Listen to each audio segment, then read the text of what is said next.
Oh, there we are. Hello. Good evening. Good Friday. Hope y'all are doing well this evening. I'm doing better, surprisingly, after only 2 days of quarantining from the Rona. I'm not running in. My nose isn't running anymore.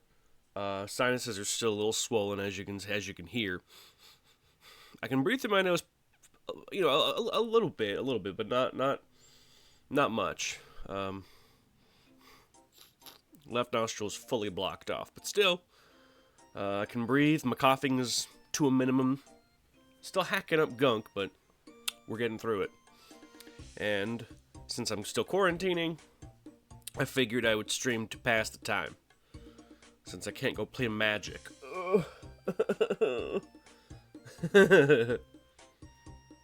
Just the whiniest of cries. Alright.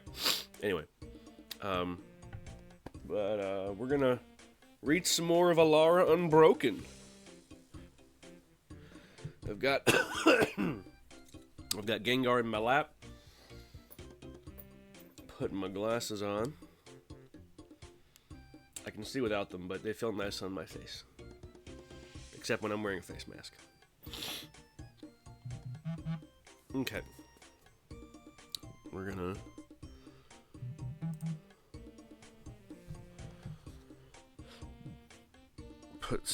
we're gonna silence my phone completely. And switch to a less jaunty. I said less jaunty. Less jaunty. For fuck's sake.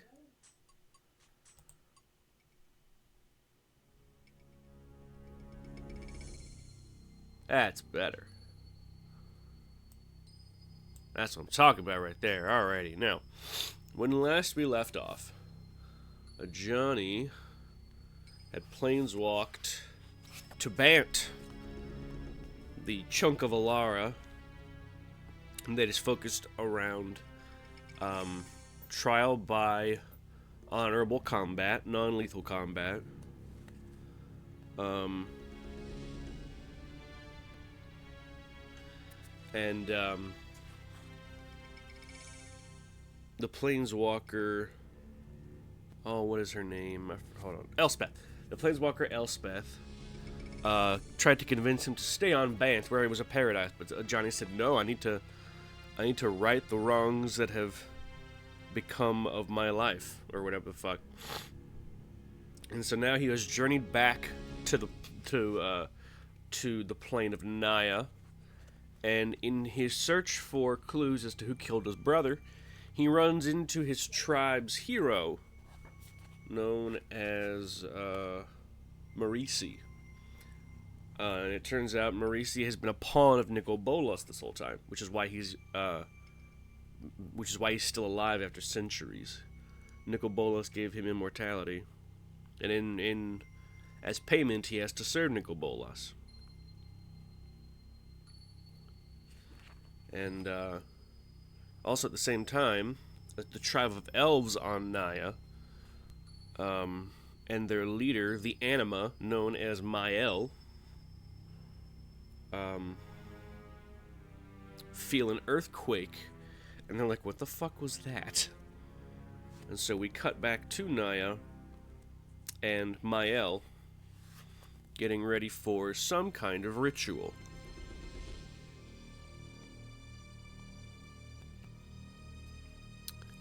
Voila. The absolute lady. That is Mayael. Anyway. The elf prophetess Mayael knelt on the ground in front of the relic of the Hydra god Progenitus. Her attendants arranged the train of her embroidered gown carefully on the grass and sprinkled passion flower petals in a circle around their mistress. Two of the Farseers, the young girls who were candidates to become anima one day, began singing the traditional mantra to Progenitus. Mayael had only traveled to the relic in person a few times, and felt strangely shy around it. It felt as if the red eye of Progenitus could see right into her soul, There was no use feeling cowardly. She was the leader of the elves, and the prophetess for an entire world. The world was changing, and her people needed answers, and if anyone was meant to receive the knowledge, Naya needed it. Oh, wait. And if anyone was meant to receive knowledge Naya needed, it was she. "Hold me, please," she said to her attendants. Still chanting, two of the Farseers knelt next to Mayael and held her arms. Another sat behind her, facing opposite, using their own back to support Mayael's. Another girl held the back of her head to catch her skull in the event of powerful whiplash. Progenitus never granted tepid visions. "O shrine of the blinded god," she began, "I, one of your children, come humbly seeking an answer to the visions I have seen of late. The sacred gargantuans have shaken the world in their footsteps. The humans burn with an aberrant bloodlust. The catfolk mingle with evil magics. What is the answer? What meaning lies behind these events?" Clouds crept into the edges of Mayael's vision. She continued to stare directly at the eye, not attending to the pearlescent mists that heralded the white cover gaze, the vision state of all the elvish prophets. The chanters' voices took on a muffled quality, as though traveling through layer upon layer of gauze, until she couldn't hear them at all. The clouds of white mist enveloped everything but the relic, setting the Hydra god in relief. Mayael could see only the Hydra itself, not the stone in which it was set. Then it began to move. The god's three heads moved independently, as sinuously as snakes, exulting in the power of movement. One head took on a golden sheen, standing proud and noble. Another simmered into crimson, its scales alive like fire. The center head turned an emerald green, reflecting the majesty of the jungle. The three voices of Progenitus spoke.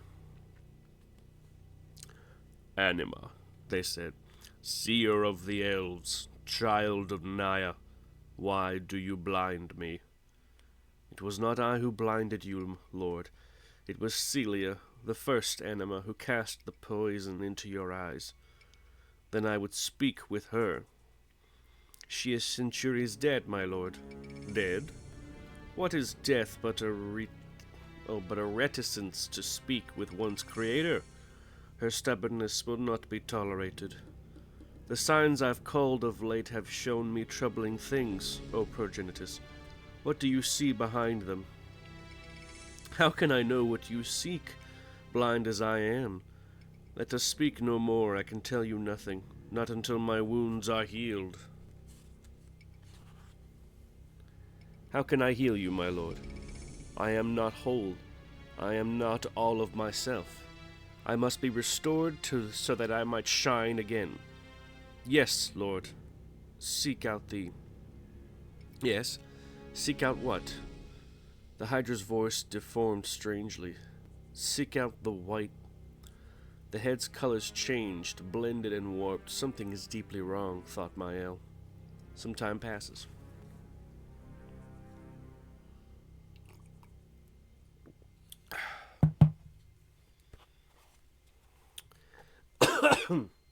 Meanwhile, Nicobolus, Johnny thought.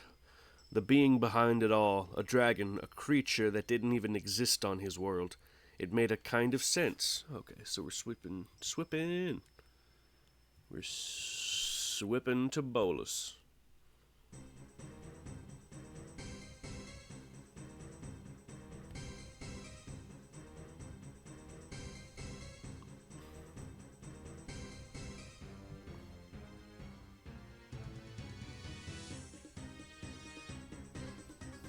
What the fuck? There we go. He looked at the bowl made from oily scales that distorted the light, an artifact created from the scales of a creature from a nearby plane. Johnny knew just where to find such a creature. For the first time, he was planeswalking under no time constraint. under little emotional duress. He would take it slow. He'd get it right. Maybe he could even aim a little. Maybe he could even aim a little. He sat in the jungle with his axe across his lap, closed his eyes, and envisioned Jund, the first world to which he had ever planeswalked. He recalled the thick atmosphere, the choking volcanic fumes, the furry goblin creatures. He envisioned the dragons, enormous beasts of rage. What? He envisioned the dragons, enormous beasts of rage swooping down on him, unleashing furious gouts of flame to flay his charred skin from his bones. He opened his eyes. Maybe I shouldn't envision the dragons, he thought. Concentrate. Jund, a world suffused not only with mana of fire and mana of nature, but an unknown mana of death, a world without the mana of honor and order. It was a world like his own in some respects, if all that was solemn and reverent about Naya had been stripped away and replaced with an obsession with entropy and decay. It was Naya's savage primordial twin. And that is because Naya's colors are green, red, and white, whereas Jund's colors are green, red, and black. That difference in color can really shift perspectives and behaviors. But it's not so much that the colors change the character, it's that the characters change the color. Excuse me. When a character goes through growth in the story, it's usually represented by a change in their casting colors. Because at one point, Johnny was just white and red, and then it changed to white. No, sorry. Johnny's first card was just white, then it was white and red. Then I'm not sure if he ever had a white, red, and blue Planeswalker card. He definitely had a white and green one, but the point is his colors change often, like every other Planeswalker, except, well, no, I think Jace has had a few Planeswalker cards that weren't just blue. Let's see.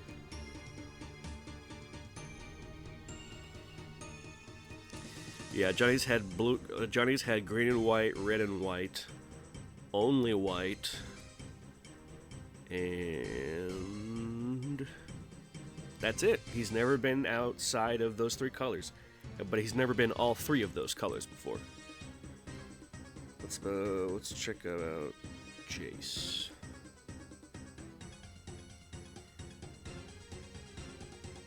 Yeah, Jace has only ever been blue. He's never been any other color besides blue, which is very interesting. Because his character has changed throughout the years. It's very interesting. Although I think Nicol Bolas has always been black, red, and blue. Yep. Always been those three. Never changed.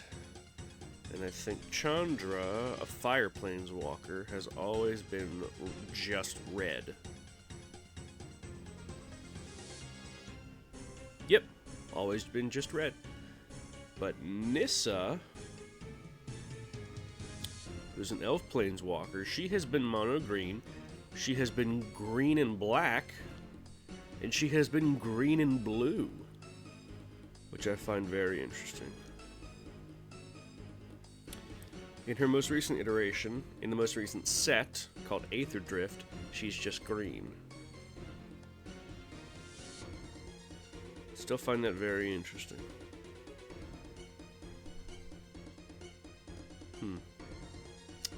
Anyway, back to the book.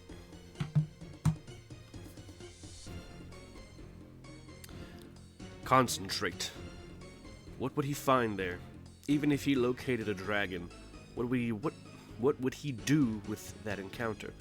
Look for one with a patch of black scales missing? Ask around for one who knew a Naya cat named Marisi? He was in way over his head.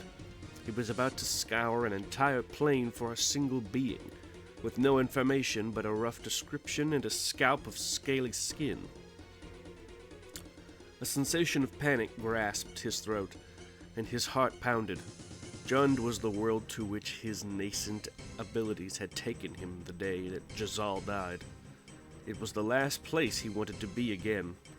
Just as Johnny was about to decide that it was all a terrible, terrible idea, he felt the planeswalk begin. He felt something approach him, distant and bright, like a spark of fire in the darkness. It was rushing toward him, about to run him over. Or was he hurtling toward it? He felt it tug on his soul, felt it draw forth tendrils of his very being. He had the sudden sensation of falling over the cliff again, terror and helplessness in the face of an onrushing, very flat and very hard destination. He turned his head away, shrinking from the oncoming impact. No, he thought, it is what I am. I am a planeswalker. I travel to worlds. It is what I do. It's what I do. Such a dumb bit. It's very funny though. It's what I do. Here, since we're focusing on a Johnny, we'll pop over to him real quick.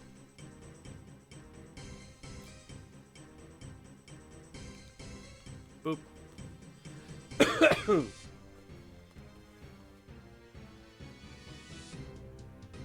Where are we? He turned to the expanding blaze of existence, but put his arms out to it, embraced it. Something deep inside his soul acquiesced.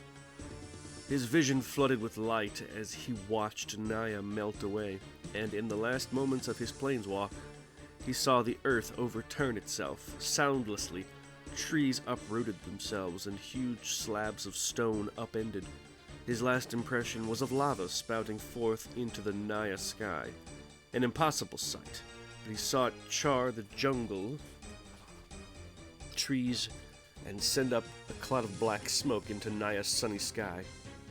It must have been his own memories of Jund, he thought, overlapping with the strange sights of his planeswalk, and his own fears of his world's destruction encroaching on his mind. But in the fleeting moment, as he stepped between worlds, he saw exactly what he had feared to see. The 5 worlds were one. Naya had overlapped 2 other worlds its rough green sphere merging with the blue and gold haven of Band and the fiery hell of Jund. Beyond them, the mostly sea-covered world of Esper linked with the shadow world of Grixis. The 5 of them formed a kind of irregular chain. In the center, where there was once an eye between them, all 5 worlds had come together, and had just barely touched. What destruction all of it was causing, he couldn't tell. But before Johnny knew it, he was somersaulting into Jund, just as a massive stone pyramid of Naya thrust its way up through Jund's surface below him. So much for aiming, he thought.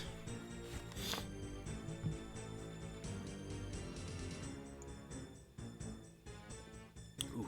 I don't know why my throat is dry. I've been drinking tea this whole time.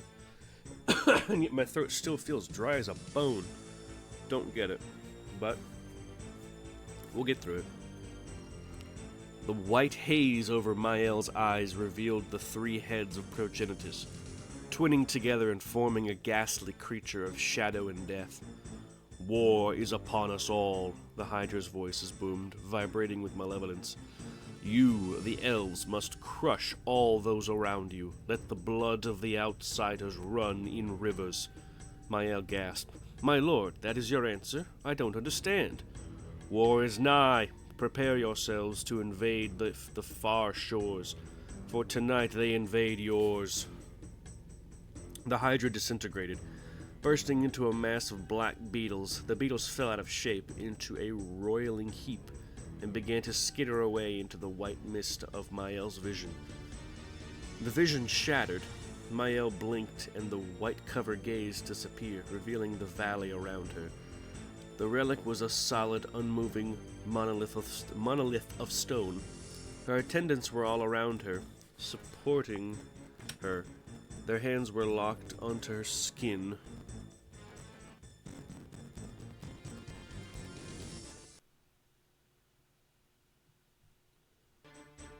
Squeezing tightly. Her gown was heavy with sweat. She heaved a sigh, but it broke hoarsely. She coughed. "My throat feels sore," she said. "You were screaming," said one of her farseers. Her attendants relaxed their grips on her. "Oh, I'm sorry," she said quietly. "Please gather the warriors. The elves are going to war." She gathered up her gown. "War?" an attendant asked. "What did you see, Anima?" "Horrors," she said. That was the last word said on Naya before it became part of Alara once again. Interesting. Part 3! Oh, wow. We got like one-page chapters. That's interesting. Like if you open a book, one side is one chapter, the other side is the start of another chapter. Interesting. Excuse me. One takes place in the Maelstrom, the other one takes place in the Blind Eternities. The Blind Eternities is like the space between worlds.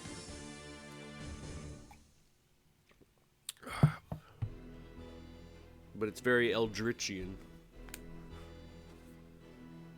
In the space between. I may need to grab some cough drops real quick. Because that tea ain't helping. Alright, hold on. We're between chapters, so I'm gonna grab some cough drops real quick. I'm not even gonna mute my mic. Just gonna stand up and grab some cough drops. If I were the king of the cough drops. Alright.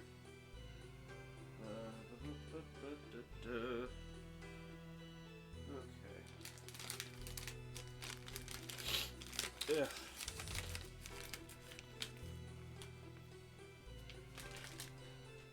Okay.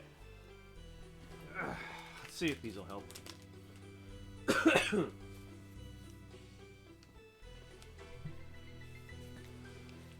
They gave me cough syrup, but I've only needed to use it like 3 times.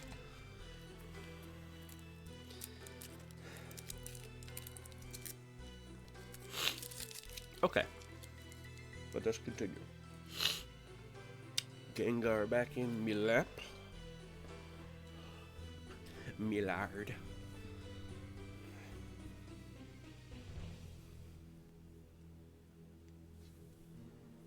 Alrighty, stuck in the mire. By the way, we are listening to the RuneScape soundtrack.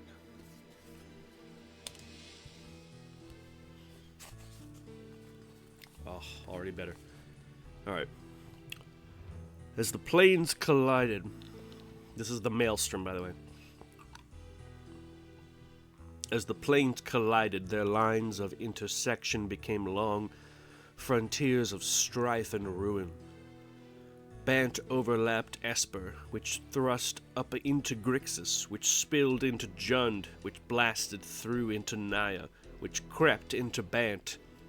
The etheric boundaries that had once separated them into distinct planes collapsed silently, buckling in conceptual angles, perceptible only to planeswalkers, eventually leaving only a single planar boundary around the unified plane of Alara. In the heart of Alara, the 5 planes touched, forming a region composed of all 5 of the former shards. The interior boundaries had gone, and the terrain crushed in on itself, compressing the land masses into a dense spiral of matter. The spiral formed a depression that widened and deepened as the planes continued their inch-wise inward march. Inch-wise inward, okay.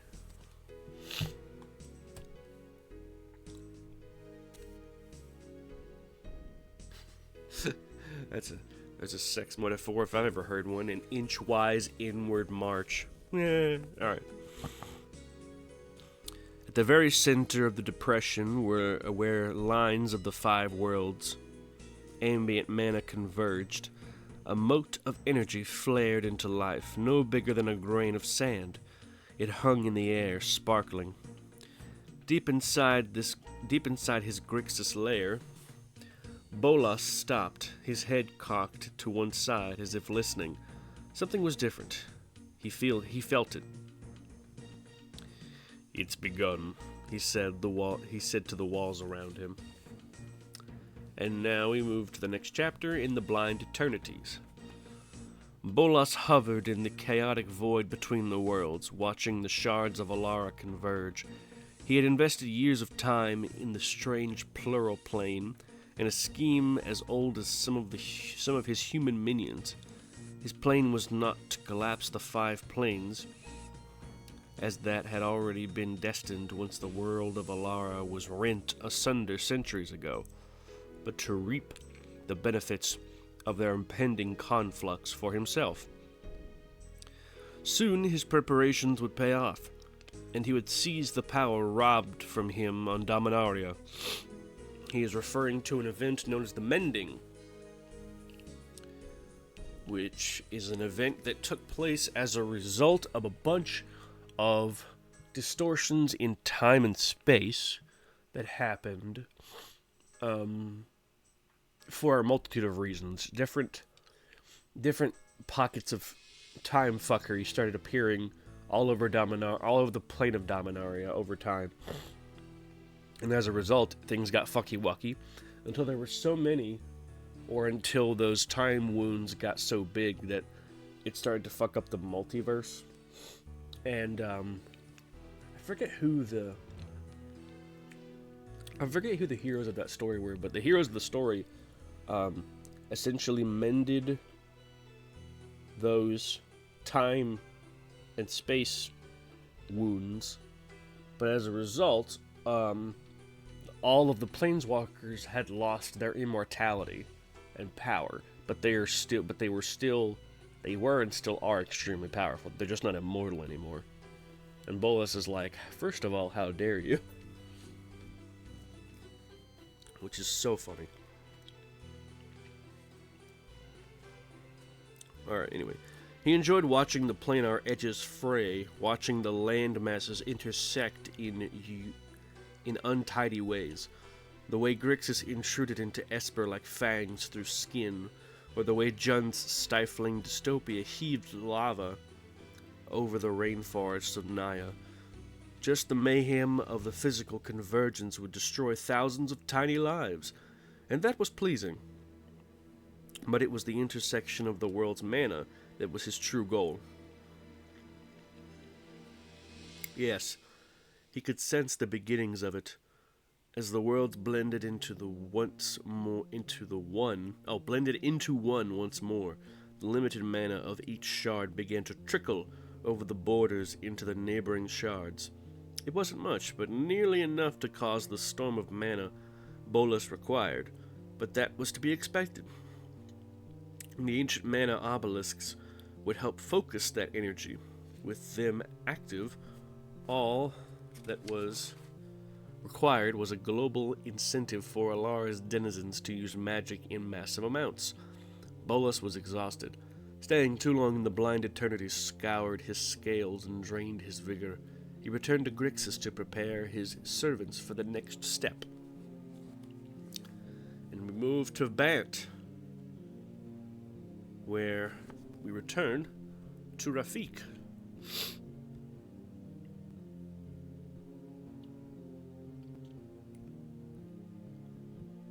Where are you, buddy?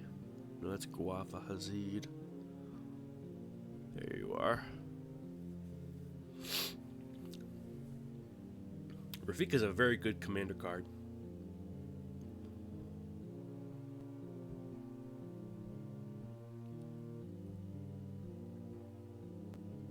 What the fuck? Oh, okay. Oh, F11, okay. Now I know. Anyway. Rafik took a deep breath as he sat down in Arasil the blessed court in Valoran. The merchant Guafa Hazid was safely in custody, so Rafik's mission for Arasil was complete. But he had the feeling that was only the first of his unusual tasks for her. The world was changing faster than he could comprehend. He and Mubin sat quietly as the blessed presided over a meeting in her court. Arasil took her seat in the marble hall. Her attendants spread out her gown around her throne, and she was ready to begin. "Thank you for coming," said Arasil. "I bring somber news. Over the last few days you may have seen the storm brewing on the horizon, or felt the tremors in the earth. Messengers from Jess have brought strange reports from the coast, which we believe to be related to this phenomenon. The reports are scarcely to be believed. Towers made of an unknown metal have struck their way up through the fields near the coast. They say killing Mortar Castle by the dozens. Screeching, scaly creatures have flown out of the horizon beyond the sea, devouring our livestock and terrorizing the orchard workers. Humanoids stalk onto Bant's soil, deploying exotic magics our mages cannot recognize. Truly, a dark time is upon us. Today we hear the words of one who may possess insight into this catastrophe." Rafik and Mubin exchanged glances. "Bailiff, if you would," said Arasil. "The court of Valoran recognizes Iama of the Order of the Skyward Eye," said the bailiff. Iama of the Order of the... Does Iama have a card?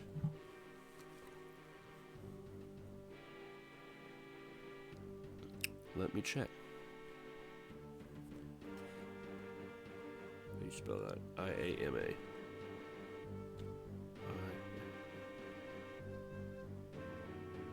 Nope. Okay. "Thank you, Your Honors," said Iama. "So you're a seer, I'm told," said Ursil. "I am a prophet, yes. So you presume to know the will of the angels, do you, sighted cast? The angels have spoken to all of us." Damn it. Come on, sound chip. "The angels have spoken to all of us, to all the castes. We of the Order of the Skyward Eye have merely interpreted the angels' messages for the people of Bant. All castes, all peoples should understand its importance. You are familiar with Asha's prophecy?" "I've heard of it, yes." "So you know its rhythms at least. You know how it ends?" "Yes, I know that it ends with the demons returning and a war that ends our world." "No, not what ends the world, Your Honor. Not necessarily. The war shall determine our world's fate, one way or the other, and we need to be sure that we are prepared. That is the message of the prayer, that we must choose to rise up and defend the blessed land for ourselves." Rafik rose. "May I speak?" Arasil nodded. "The court recognizes Rafik of the Many," said the bailiff. "I don't know you, prophet, but I know your prophecy, and I object to your interpretation of it. Your words belittle the angels, our against evil. The events that Arasil mentions are disturbing and perhaps a sign that Asha's time is near, but that's all the more reason to wait for them to act. Should anything truly dire befall Bant, the angels will rise up and defend us. Our role is to wait for their lead." "With all respect due to your station, Knight Captain," said Iama, "I must disagree. The angels will support us in whatever we choose. In the old tongue, they are the Bantuthroi, literally flesh of our volition. If we do nothing, neither will they." A murmur blew through the assembly. "Order," said Arasil. "That is a radical interpretation, Iama." "Your Honor, it is what is mandated in the prophecies handed down from night to night in our order from the angel Asha herself. So you say." Iama nodded. I do. The prophecy says further that our world shall expand, converging with a multitude of lands beyond Bant, which is exactly what we've seen coming at the Jessian coast. The metal towers and strange mages are from a world we call Esper, and Esper is only the first. We know that these worlds will stop at nothing to destroy Bant and our entire way of life. And that's the end of that chapter. We return to Grixis, and we return to...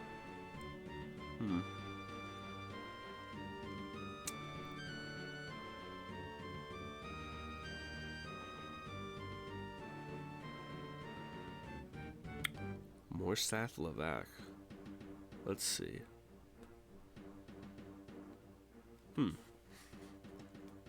Okay, let's check and see if Morsath Lavak is a card.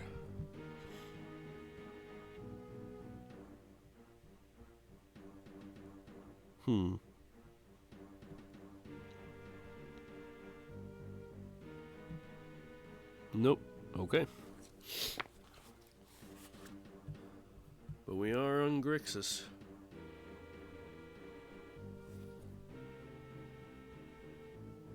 Let's see.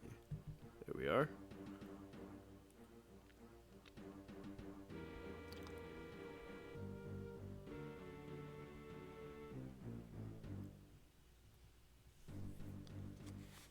Grixis wasn't populated entirely by undead horrors. Despite centuries of decay under the withering effects of the plane's dark mana, some humans still lived, but not many. After the hermitage at Kedirect fell to the undead armies of the demon Malfagor, Torchlight became the last stronghold of living humans. Morsath Lavak peered out the door through the small round piece of glass. The scouts were late, and on the horizon he could already see the cluster of sickly clouds gathering for that night's lightning storms. Excuse me. His fingers and jawline were bony, his frame hollowed by the daily trauma of life on Grixis, not like the supple, fleshy cheeks of his young son. Maybe don't phrase it like that. Not like the supple, fleshy cheeks. Maybe that's such a weird way to put that. The door hummed gently. Light-bending magic inside the door's enchanted lens gathered reflections from outside the stronghold, and delivered them to Lavak's eyes. The dredgescape looked as bleak as ever, an expanse of fly-blown rot. Fly-blown, one word, fly-blown rot, the color of gore. Black-feathered Cathari shrieked in the distance. "Lavak, anything?" said Captain Haim, coming down the stairs from the tower. Is Haim a card? He is not. "No, Captain," said Lavak. "No sign of Tomlane or Welly. It's been 3 hours. They should have reported in by now. We'll give them 10 more minutes. Then you and I will do a quick circuit, and then we'll lock up for them for the night. For now, go be with your wife and son, Lavak. I can man the door." "Yes, sir." Hey, are the wards active?" "They're hot. I just checked them." "Then scoot." His last shift, one last guard shift, and then he could take a bit of leave. He's just 1 day from retirement. 3 whole weeks of nothing but time with Saleh, and why the fantasy authors feel the need to try to spell ordinary names in a fantastical way. Let's see. Because this is Salay. I guess it's supposed to be pronounced Sally, but like Saleh, 2 salads. Anyway, with Saleh and the boy. The boy. And if all went well, their newborn. Oh. Lavak climbed the stairs 2 at a time. "Lavak!" It was Captain Haim again. "What do you want, old man?" he started, but the crash cut him short. Lavak dashed down the steps to see the door blown off its hinges, with Captain Haim prone on the ground before it, the opening, his face ashen. Two hulking zombies ducked under the threshold and lumbered into the entrance hall. Captain Haim scuttled to his feet and drew his sword, but stood back from the hulks. Why hadn't the lens showed him the zombies, Levac thought. Unless... Levac, I could use you, I thought. I thought you said the wards were... We've been breached, Levac shouted. Wards exploded in a series of rapid cracks along the edge of the door, arcing blue lightning into the zombies and racking their bodies rigid. The creatures groaned as foul smoke poured out of their rotting skin. If those corpses had fooled the door lens somehow, at least they hadn't managed to deactivate their other defenses. Levac grabbed a sledgehammer from the case and flanked up next to Haim, who didn't dare sink his steel sword into the electrified undead. Levac reared back for an overhead swing. "Do it," said Haim. Levac brought the mallet down. He crushed the skull of one of the zombies and it fell. He brought the hammer around again and smashed through the collarbone of the other. The two of them fell in a heap. Levac huffed. "How the hell did those things fool the lens?"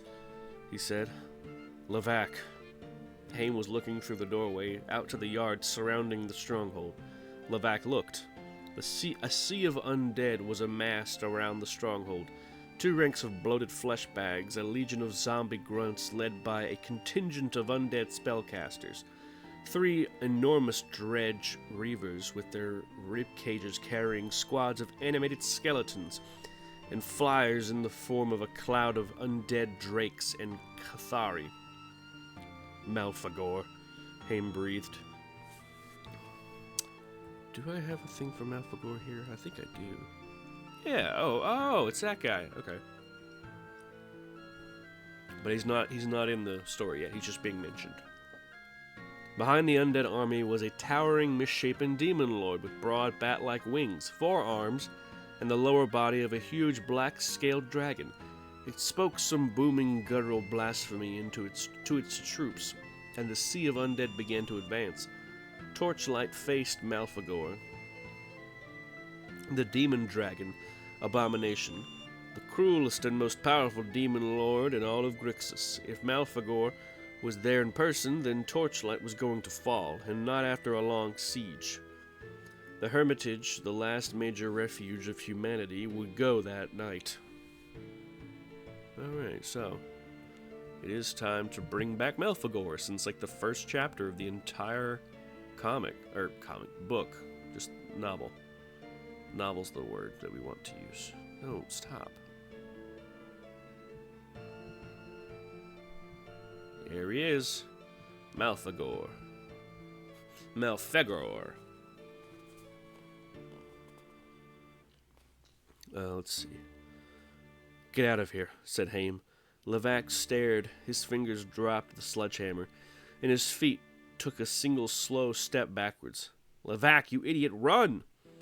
Windows shattered, wards fired off ineffectually as the undead began pouring through every portal in the stronghold's ground level.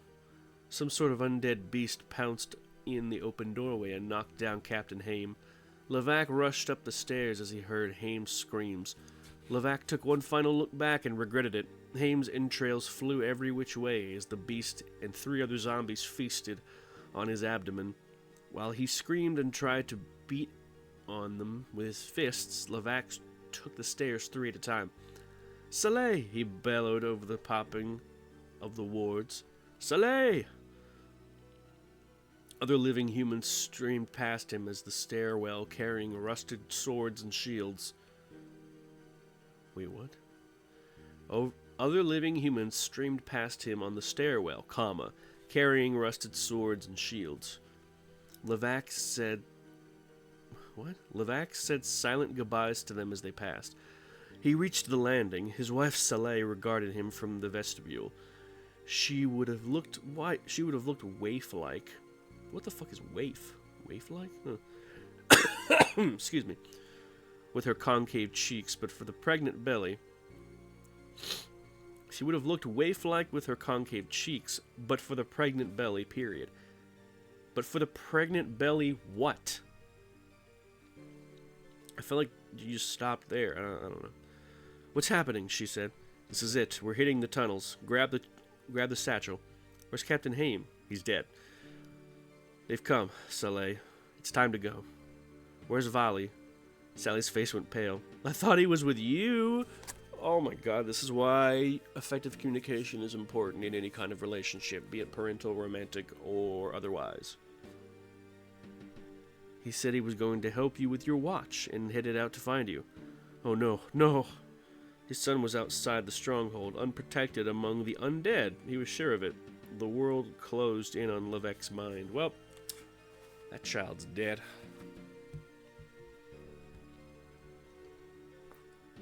We return to Bant. And Arasil. Is Arasil? Do I have Arasil? Arcane Arnix.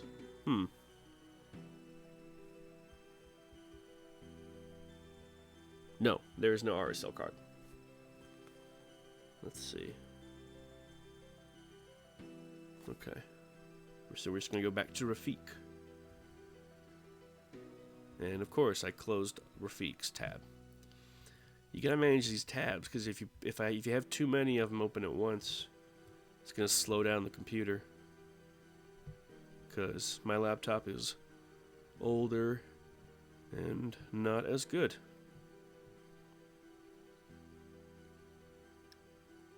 Rafik, where are you? There you are. There's always on the side.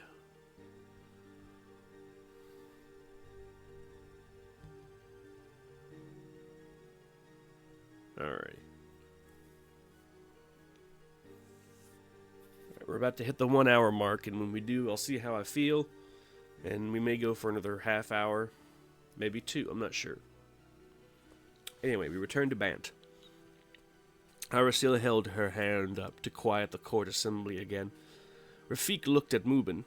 The Rox's mouth hung open at the prophet's words. The thought of other lands appearing all around Bant and the onset of war with them was hardly to be believed, but the expression seemed not to convey disbelief so much as wonder. Come on. What is it? Rafik whispered to him. It all fits, said Mubin, but he didn't elaborate. Arasil, the Blessed, narrowed her eyes at the skyward eye-seer Iyama. Assuming we believe this, your proposal would be what, exactly? I am just a prophet, not a ruler, Your Honor. But I would propose that we go to war immediately, that we raise an army and assault our enemies who emerge from distant lands, those who wish to crush all of Bant, that we invade the world they call Esper, to save our own. Arasil stood up from her throne, her gilded robes flowing around her. She paced back and forth across the dais, all eyes on her. All eyes on her, all eyes on her. Thank you for your words, Iyama, she said. Iyama bowed and sat. These are words none ever wish to hear, she said. These portents of catastrophe are never welcome, but they align with the whispers I have heard in my ear of late, both from my fellow man and from the angels themselves. My dreams, it seems, are coming true as well. For months now I have been convinced that there are forces afoot that are greater than any caste, greater than my nation, and greater perhaps than all of the nations of the world together. But in my lack of resolve, I kept silent. Seeing Gilt Spire fall convinced me that I needed to listen to my heart, and to act. I called this meeting not just to discuss philosophy with you, my friends and advisors. I called you here to declare the unification of the nations of Bant, and to declare war. That is, of course, unless war were declared. What was that? War were declared. That's a good bit. Rafik's heart pounded. He gripped the arm of his chair. Bant faces invasion by a foreign world. A world its denizens call Esper, said Arasil. Bant is now at war with Esper. The army is being raised as we speak. Arasil clasped her hands together in a gesture of unity or prayer. All I need now is a general, and I am happy to say that there is one among us who can lead this force. He has shown that he can do what must be done, and he will lead us to victory. All eyes turned to Rafik. Rafik took a deep breath. And then he barfed. No, I'm kidding. Bant Esper Frontier. Ooh, interesting.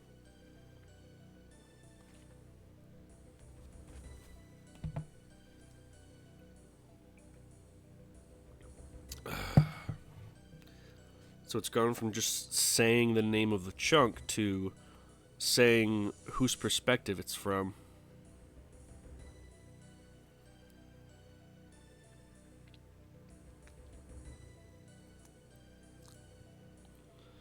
Alright, let's see.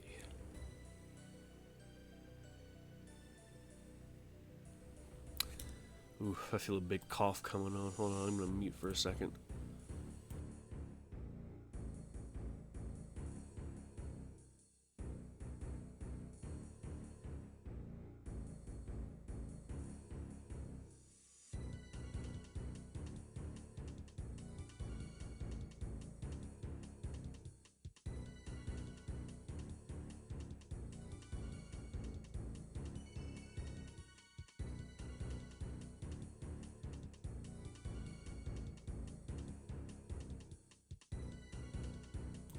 Sorry, I had to hack up some gunk. Figured y'all didn't want to hear that. Especially not on the VOD when I'm trying to read. Alrighty. Let us continue. Get Gengar back in me lap.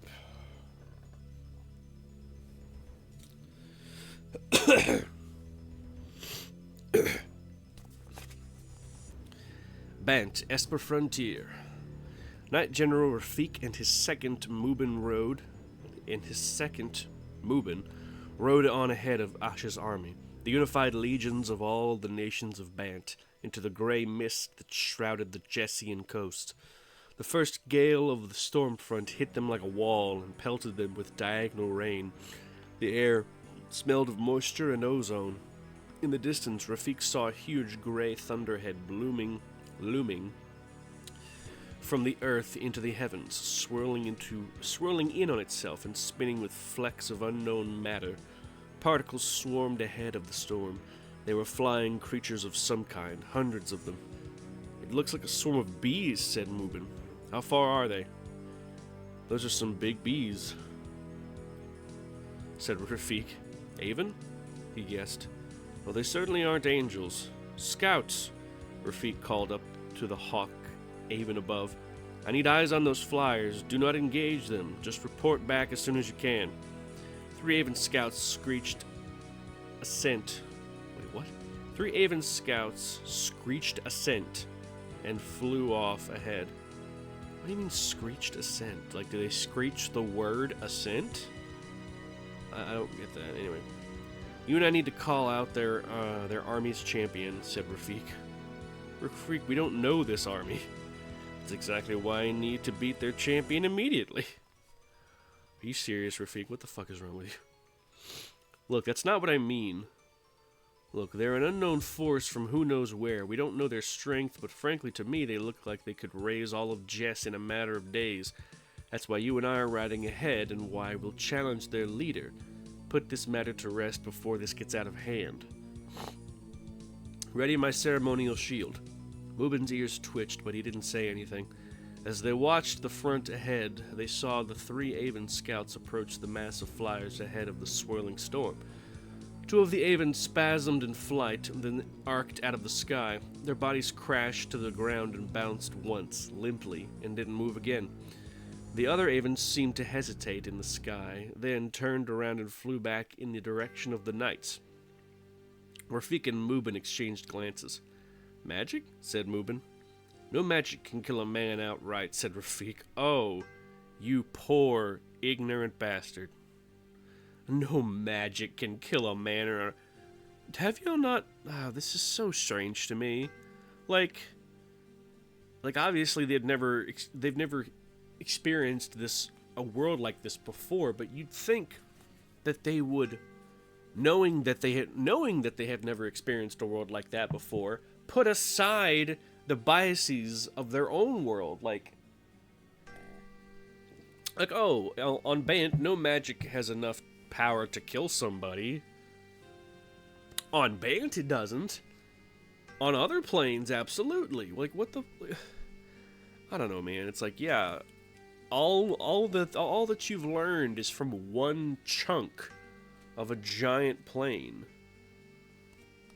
Why would you assume that they play by the same rules that you do? I don't know. That doesn't make sense to me. Let's see here. They must have been archers. Rafik, this doesn't feel right. Get out the banners, said Rafik. We need to make it clear we're champions here for ritual combat. No, Rafik, my old friend. I think we need to retreat, said Mubin. Don't be foolish. Their archers have already broken the war protocols. Their knight...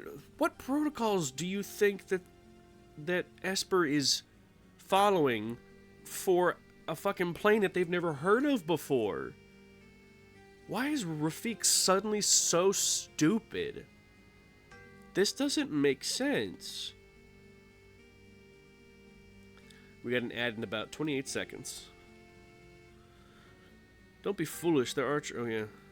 Their Liatao mount slowed. Mubin had grasped the reins of Rafik's steed. What are you doing? Demanded Rafik. At that moment, the Hawk Avon scout flew over them, going in the wrong direction. It led a mass of scaly flying creatures. The Avon fired a treasonous crossbow bolt down at the two knights, narrowly missing Mubin. What in Asha's name? Cried Rafik. Witchery, said Mubin. We're up against dark things, Knight General. The Avon screeched as it flew toward the rest of Asha's army. Behind it, they heard other screeches. The enemy force was composed of a variety of alien flyers, reptilian things with wings and black legs like a bird, but sharp, jutting scales like a metallic snake. Ugly, dog-faced animated gargoyles whose skin resembled white marble. Strange contrivances with wings that flapped on improbable pulleys and wheels. All of them contained delicate filigree structures of gleaming metal fused right into their anatomies in ways that looked like they should have been disabling or lethal. The wind was full of their strange cries that they flew overhead and a whistling caused by their filigree speeding through the air. Not one engaged the two knights, but instead they flew on, heading for the front lines of the Bant army. Behind the flyers, the storm approached. In the center of it flew a thin, bald woman with blue-gray skin, riding on the back of an enormous stone-faced gargoyle. Her forearms were made of the filigree metal, and her robes billowed with the winds. She raised her arms, and the thunderhead bulged outwards, threatening to sweep the knights up into its gales. That's not their champion, said Mubin. Let's go, Rafik agreed. They wheeled their steeds and whistled shrilly. The Liatao steeds dug their hooves deep into the turf of Jess and launched into a gallop back to the front lines. Behind them, the otherworldly mage recited a spell, her words lost in the winds. Mubin moaned in pain and clutched his head. Ooh, I believe this is, Brea that they're about to face. I fucking love Brea. She is an absolute cutie. And, she might be gonna take these ignorant fools down. I don't know, we'll see. But it's ad break time right now.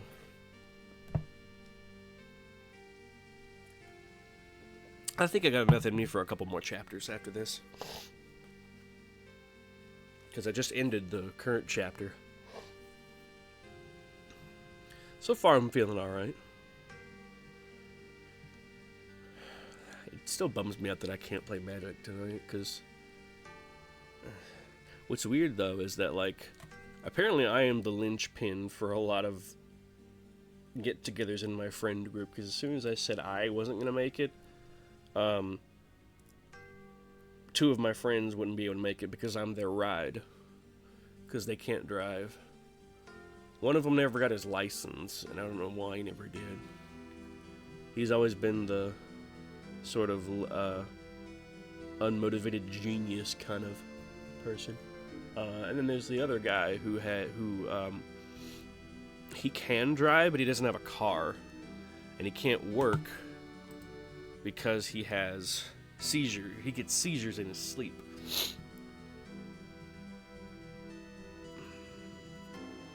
Either that, or I think he can't. He can no longer drive. I don't remember specifically, but basically, his seizures are in some way. His seizures are preventing him from driving, and and working.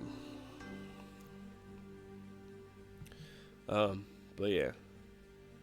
And then my two other friends who usually drive themselves, they're probably, I think they mentioned they were too tired to play Magic tonight anyway. And then the one new guy, I just figured that he was just gonna either do his own thing or stay home as well. But yeah, it's a weird domino effect that happened as a result of me quarantining.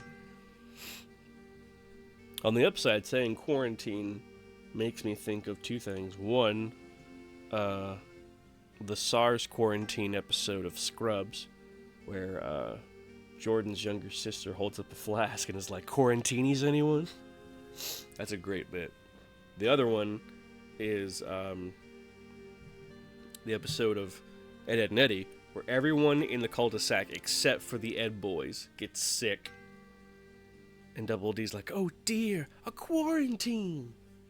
And Eddie goes insane because he doesn't have anyone to scam. Alright, next chapter, we move on to Grixis. Levac took up his sword and headed back down the stairs shouting for his son. "Vali! Vali!"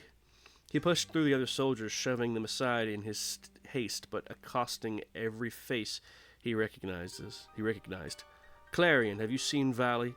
Hargrove, have you... oh my god, Hargrove? Hey. Malunis, seen Vali? Anyone? Has anyone seen my son?" "Daddy," came a faint voice. Levac looked out the doorway. Up in the guard tower, he saw little Vali waving at him. The tower's ladder was pulled up, but zombies and skeletons crawled spider-like up the outside of the tower. They would be on him in a matter of moments. Levac swept past the soldiers and went straight for the statue that stood out in the front room of the stronghold, the so-called Lady of the Scythe. He stood up on its base and grabbed its scythe with both hands and yanked it. It pulled free easily, as he had always suspected it would. Let's see. Her hands had always been outstretched in a gesture of forgiveness, not force. Her outstretched wings and gentle eyes expressed a kindness that had never befitted Grixis, as if she were a relic from a gentler time long past, as if she were from Bant. Anyway. Levac hefted the scythe into his own arms, and in doing so clumsily grazed a zombie who was attacking one of the soldiers. The scythe's blade sliced clean through the creature's thigh, and it dropped squirming in two pieces on the floor. "What the hell, Levac? Do that again!" said the soldier. Levac blinked. He swung the scythe awkwardly forward and sliced through two more zombie minions. The scythe sang with a strong harmonic as black gore dripped from the blade. Levac pushed forward through the doorway into the fray. The scythe swerved back and forth easily, almost hungrily, with every swing. Levac bisected several undead. "Daddy!" screamed Vali from the top of the guard tower. Rage took hold. Levac swung the scythe wildly, cutting a swath through the undead, heading straight for the tower. Undead fell every which way, forming a gory pathway that Levac followed all the way to the tower.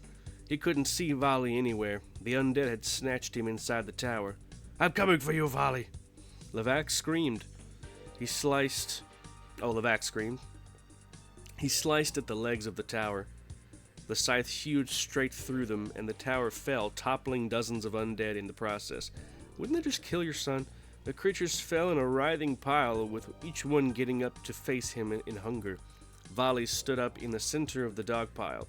His eyes had rolled up in the back of his head, ew, and his skin was grayish and sallow. Uh-oh. Then Levac saw the zombified humanoid, had his mouth clamped onto the back of Vali's neck. Vali, no! The boy roared an inhuman sound born of hollowness and a thirst for death. No, Levac thought, not him. Anyone but him. The boy's pupils rolled into view and focused on Levac. The experience was horrible. Malfagor, the demonic general, marched into view. We return to Malfagor. Malfagor.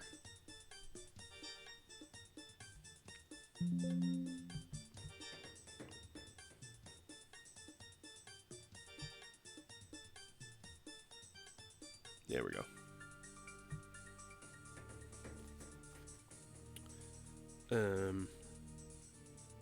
Oh yeah. Marched into view. Malfagor marched into view.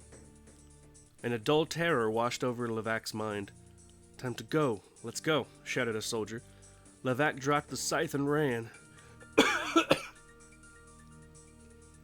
He pushed or leaped over anything that got in his way and tore through the crowd. He leaped into the tunnel entrance and slammed the metal door behind him. Soleil clutched his shirt and shook him. Where is he? Shrieked. Where is she? Where is he? She shrieked. He's gone. No, you go back and get him. I'm not leaving without him. We're going. He's gone, Sally. Sally slapped him across the face. 3 heartbeats passed. 3? What? She turned her back to him and marched down the tunnel. I couldn't, said Levac. I was too late, Soleil. I'm sorry. The only answer was his own echo, the sounds of her footsteps on the tunnel floor. He picked up the satchel and followed after her. Bitch, look, I know times are tough, but Jesus, don't blame him. He actually tried to save his son.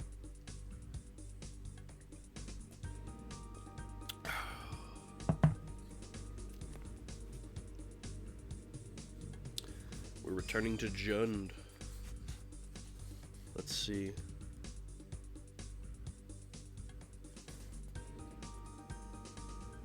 Who are we focusing on?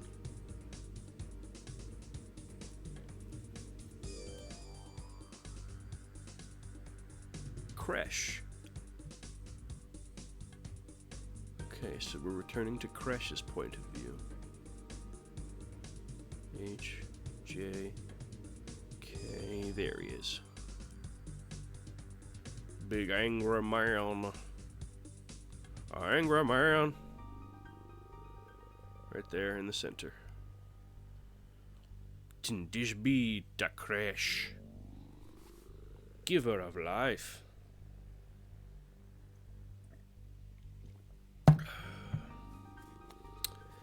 It was night on Jund, and the tight, sweat-slicked abdomens of the warriors shone in the bonfire. Weird description. One warrior hoisted a pair of effigies and hung them over the fire. One a long-haired man with a dragon skin cape, the other an older woman painted with a shaman's stripes. Both lit immediately, and the warriors cheered. Their cheers sounded thin to Kresh. In his long, blood-stuck braids, he wore trophies of some of the warriors who had fallen at the lair of Malaktoth. That's right, that fucking name. The lair of Malaktoth. Ever since Raka had betrayed him, since she had used the clan as bait for the dragon while casting some destructive spell of her own, his brain had burned. It was an obvious matter for revenge. As the effigy of Raka crackled in the fire, he felt an uneasy hatred. But it was the new betrayal that had him perplexed. Sarkon, the stranger who had accompanied them to Malaktoth's lair, had seemed driven to seek out the Hellkite. He was a powerful ally in that fight against the dragon, and yet, just days ago, he had seen Sarkon leading a flight of dragons of his own, riding astride one of them like some kind of god. Sarkon's pets ravaged the low-lying areas, where dragons rarely fed, and expelled their hot breath, hot fire, on several valleys, raising them to blackened ground. Yeah, I'll stop at 1:30. Kresh had lost 11 of his remaining clanmates in the conflagration that followed. So there they were, the thinned-out remains of his once noble clan. They still had pride in their eyes and ferocity in their hearts. But their numbers were so few that the clan was in danger of dying out. Kresh knew something would have to give soon, or his clan would die the ignoble death of old age, shivering in some cave surrounded by goblin dung. Ah yes, nothing more humiliating than sitting in a goblin shit cave.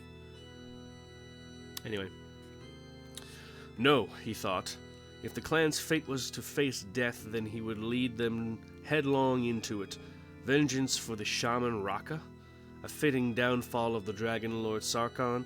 Those needs burned inside his heart, yes, but he would hold them inside his ribcage and smother them in his corpse scream. If it meant he could give his people the ultimate gift, a death worth being born for. He was ready for the final hunt, the pursuit of that enemy called death, and so was his clan. As they cheered the cinders from the effigies and watched them float up and join with the rage coughs of the volcanoes, he felt the readiness in their hearts. He only needed a sign, some way to know in which direction their fate lay, but they had no deep seers left in the clan. Without Raka acting as their shaman, the signal might be too subtle for them to detect. One of Kresh's warriors ran out of the bladed wilderness to their camp. She looked like she was sweating adrenaline and didn't have her second with her? I guess second in command. Tall Kresh, she said. You must come see. A white cat has appeared out of nowhere. Kresh's grin started at one ear and unfolded all the way to the other. It's a bit of a bloated sentence right there. Alrighty. We're back to Bant, and this time we got Elspeth's POV.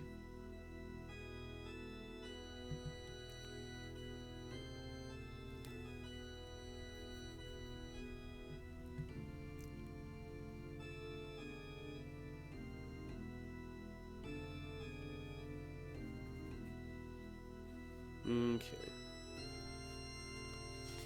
Bant, Esper Frontier. Don't be afraid to cut them down. Any way you can, Elspeth whispered in the other knights and soldiers around her. Whispered, okay. War had come to Bant, and there was nothing the Planeswalker Elspeth could do about it. The Leonin Planeswalker Johnny had been right all along. There were other worlds intimately connected to Bant, and their borders were intruding on one another almost before her eyes. Her despair paralyzed her at first. She sent away the couriers who called her to war, and entreated the angels to spare her from seeing her beloved Bant fall. She found herself wishing she could see a Johnny again to express her grief to understanding ears. She only hoped she could prepare her. What? Wait, what do you mean? She only hopes she could prepare her. Oh, she could prepare her Bant brothers in arms that lay ahead of them. If you see an opening, any opening, you strike, she said, even if it means violating the laws of war. The others looked at her strangely. She didn't care as long as it got through their heads that the rules were gone, and that there was no arena judge, no blessed decree to protect them here. There was still hope. She was not about to curl up and let Bant fall, not while she could still hold a sword. That was how she had found herself on the border terrain between Bant and Esper, among the ranks of Asha's army. Though her sigils were many, she had not served as a sigiled caste for long enough to lead as a general. But that suited her. She didn't need rank to defend her home. She just needed a sword, a battlefield, and as she told herself silently, a bit of Bant's pure mana. Besides, from inside the where is it? From inside the infantry lines, she would be able to watch over her friends. "Charge!" shouted the captain of her legion. Elspeth rushed forward with her fellow knights and soldiers, steel in hand. She was easily as fast as her peers, but she let them pass her little by little, so she could watch over them from behind. Ahead, she saw the flyers approaching, and with a flood of memories from her travels, recognized their shape. Drakes, gargoyles, and strange devices she decided were thopters. They were all modified with peculiar artifact magic. It must be an army backed by a legion of artificers. She knew their strength and would surprise her fellow citizens of Bant. She readied a protection spell and did her best to delay it until the perfect moment. The Avon troops were the first to clash with the enemy. Elspeth willed them strength and resilience, and many of the Avon tore into the enemy drakes with their enhanced prowess. But she couldn't watch over them all. One Avon soldier fell to the talons of a pair of jagged scaled drakes. Another was grappled by an enormous gargoyle and crushed to death. A third Avon fell to a mage's evisceration spell, keeling over and crashing to earth without even a single blow landing on it. "No," gasped Elspeth. Just as war had come to Bant, so had death magic. Some of the gargoyles dropped their heavy bulk into the fray, smashing a few Valaran soldiers on their way down. Other troops swarmed them and hacked at the gargoyles' bony skin with swords and maces, learning to chop through the wiry metal enhancements first. Screeching drakes swooped and snatched individual soldiers, flew them high into the air and dropped them, then swooped down again to repeat the process. What the fuck? The storm met the army like a stampede. The wind blew most of the army off its feet, Elspeth included, but the heavy gargoyles remained standing and stomped the fallen with granite footfalls. As Elspeth scrambled to her feet, she saw the mage in the center of the storm, a Vidalcan by the looks of her whirling metallic arms maintaining a stream of constant spellcasting. The winds that whipped around her deflected a hail of arrows from archers of the Order of Dawnray and buffeted away an assault by a pair of determined Avon. "I need to stop the mage," thought Elspeth, "but it's going to take some finesse." "Mardis!" shouted Elspeth to her nearby knight friend. "Elspeth, are you all right?" she shouted back. "Mardis, listen to me. When I tell you attack that mage, what? Oh, when I tell you, you attack that mage. Do you understand?" He looked up. Skepticism. "That mage?" Elspeth was casting. "Ready?" Mardis showed alarm, but gathered his wits and readied his sword and shield. The storm cylinder passed over him, and he began to push him off his feet. "Go!" A helix of light erupted from around Mardis's body, lifting him into the air. He shot like an arrow at the Vidalcan mage. Mardis's astonishment turned to determination, and his body became one graceful attack motion, like a warrior angel delivering the stroke of vengeance. The Vidalcan mage looked down, saw him flying toward her, and gasped. Just before Elspeth could see what happened, the Rock's Knight Mubin rode through the lines on a huge Leotau, his eyes aglow like haunted sapphires, and brained her with his mace. Uh-oh. Looks like Mubin got controlled. But we will save that for next time, because my throat is sore, mouth is dry, face is numb. Not really, but I do like that song. That's where we're going to end it tonight. Woo.